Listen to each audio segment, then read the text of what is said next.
one foot on, like that, and get the other foot in position, and then bring up the other one. Once you're sort of settled and everything's right, you move the ball around so it's under your base of support, and you pull your abs in, and then you're right. How are you doing it? I'm getting ready to catch you. No, I don't catch you. I'm heavy. So yeah, you're actually, you just do your squats on there like that. So you're actually a clown, not a body stretching person. This is clown class. Okay, hang on, let me try. Yeah, well, you need to follow the steps. Oh, what was the step? I wasn't paying attention. Okay. First you need to squat on the floor, and you need to be away from anything hard, sharp or solid in a padded environment. So no, you've got to have your hands on. Okay, 1 foot. Okay. Yeah, now you need to slowly bring that foot up to there. Yeah? So you need to balance yourself on those 3 points and get used to taking the other foot off the ground. I think we might need a smaller ball for you. Oh, you're getting there. Yeah? That's it. Keep the weight on your hands. Up you go. Bring your other foot off the ground. Just 1 centimetre. That's all you got to do. 1 centimetre. Up, down. That's it. Perfect. That's how we start. Yeah? I won't make everyone get bored watching me try to do this. Can I use your shoulder? You can try it. Here we go. Oh. I'm not going to. It's going to be a catastrophe, don't worry. Yeah. There you go. Yes! I did it! Yes! Okay, so what are you teaching us today? Apart from being a clown. Well, you need to do some squats on there. Okay. Come on, there you go. Squats. Normal squats. Yeah. So what we're going to learn today is how to improve your squats. Yeah? Okay. Doing good. Doing good. Are they good squats? Not too bad. You're a little bit quad dominant, which is quite typical for a cyclist. Yeah, you've got to stick your butt out. I need to stick my butt out more. Yeah. Stick your butt out. That's it. You're doing quite good now. You're up there. Okay. So we're going to show people how to do this without being on a ball. Yeah. Okay. No ball. Okay, no ball. Should I jump off? Yeah. Okay. Hey! Alright. Now, how do we actually do it? How do we actually do it? Alright.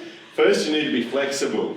Right? Because if you're in an unstable environment, like on a bicycle hurtling down a slope, you need to be able to react very fast.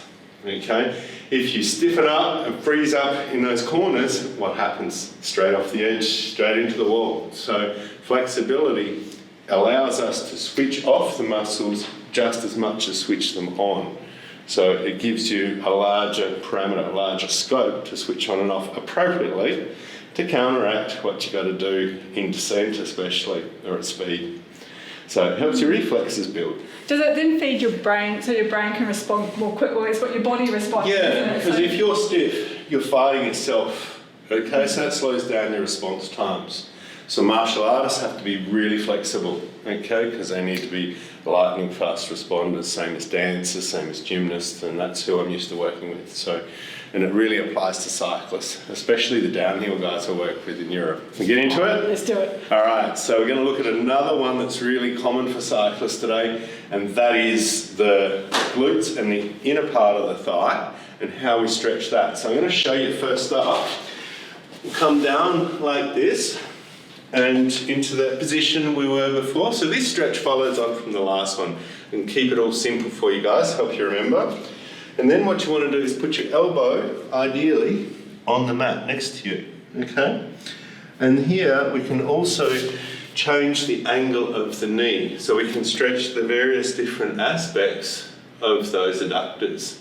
So what that means is I get here, and you move your knee in and out a little bit, and you find the point that hurts the most, and you contract it, and then you stretch it, and then you breathe.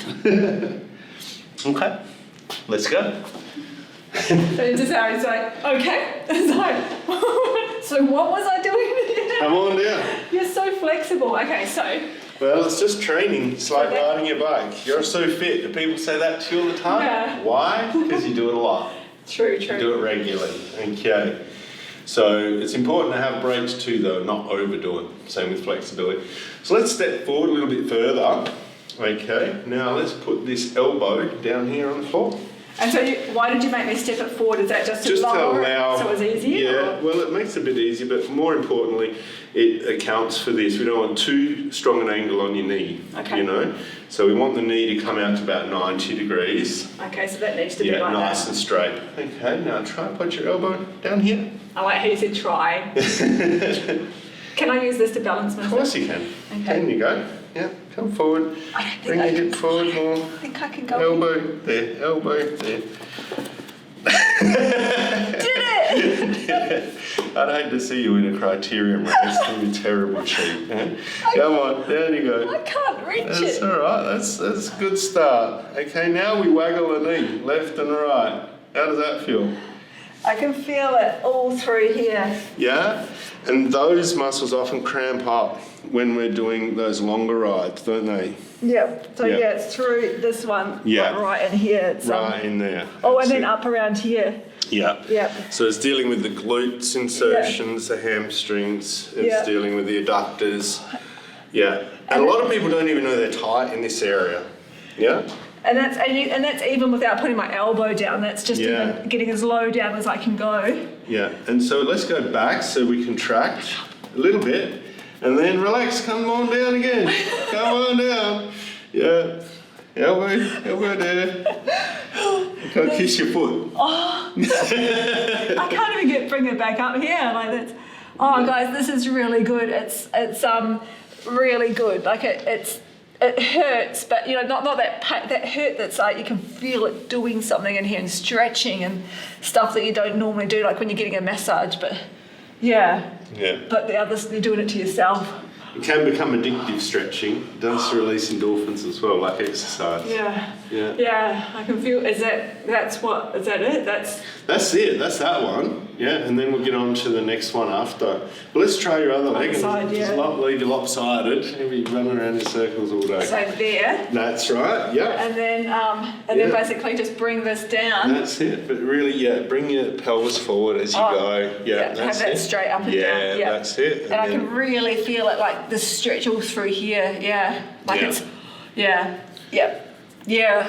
It doesn't get a lot of TLC there. No. And this is giving it some. Yeah, what it some wants. really important work. Yeah. Yeah. And it's easy to do. It's not a difficult stretch to find, but oh boy, you feel it, don't you? Okay, so let's go back again. So we do the contract, and then we should be able to stretch further if you come back down this way. That's it. Okay, come on down. See how you go. How do I compare to other people? Am I really, really unflexible, or am I kind of middle? You're a bit stiff. Yeah, left and right with the knee. I'm really unflexible. You're like a few of the blokes I work with. Come on now. There you go. I like that. I'm like a bloke. I'll take that. Yeah. All right, back it up. There you go. That was good. Yeah. Get into it. I like all of these. It's like it's a workout. It's not just you're not just like doing this la di da di da. It's like Yeah. it's an actual workout. Yeah, and this really assists with climbing. Yeah, Okay. it's a really important one for climbing. And a lot of people don't realise how much of these muscles they're using on the bike. So, yeah, because we really need to be able to pull up, and we also need to be able to push back on the pedals and get forward, you know, when you're out the saddle as well. So, yeah, it really helps you develop power from this position. Okay, so what it does is it expands your power curve. Okay, so what it means is that then the whole pedal stroke you can deliver power through, rather than just part of the pedal stroke. So you're getting the maximum out of your like, Yeah. effort you're putting in. Well, yeah. you can imagine the majority of the work is done here in the quads, right? That's what you feel, okay? And we talked about that before. But if those quads are pulling against what's under here, what's happening?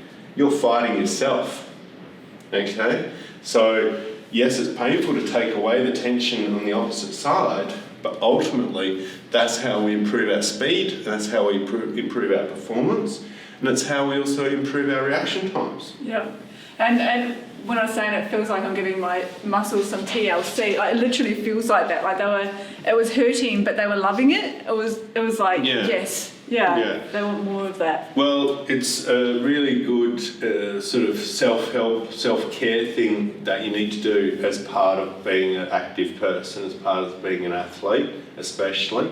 And in this sort of weather, it's a time of year to really try to boost both your strength and conditioning and flexibility, you know, because you can't be out on the bike all the time like on those lovely long summer days. So I think from all the stretches so far that we've done, this has been one of my favourites. Can I do this every day? No, every second day. Okay. Yeah, don't overdo it because it will actually make you really sore. Okay. And it can predispose you to injuries if you make this like not so much too flexible, but if you tear the muscles up and then you go for a ride, you're more likely to get injured. Does that make sense? Because you're sort of pre-weakening the muscles. So that's why it's important not to stretch too much before you compete or before you ride. And that's what we always say to the sprinters as well. So, you know, you can do more of a dynamic warm-up, like some light, gentle stretches that you sort of move in and move out of. But these more intense stretches, they're for the days in between your training or after your training sessions. And remember that you need proper recovery from this. Okay. Yeah. Because it's real stuff. It's real. Yeah. It's a real workout. Yeah. Awesome. All right, guys. Well, thank you. We'll see you in the next. What's the next one for us? What you guys? We're going to look at your hamstrings. We'll look at our hamstrings in the next video. Okay. Bye.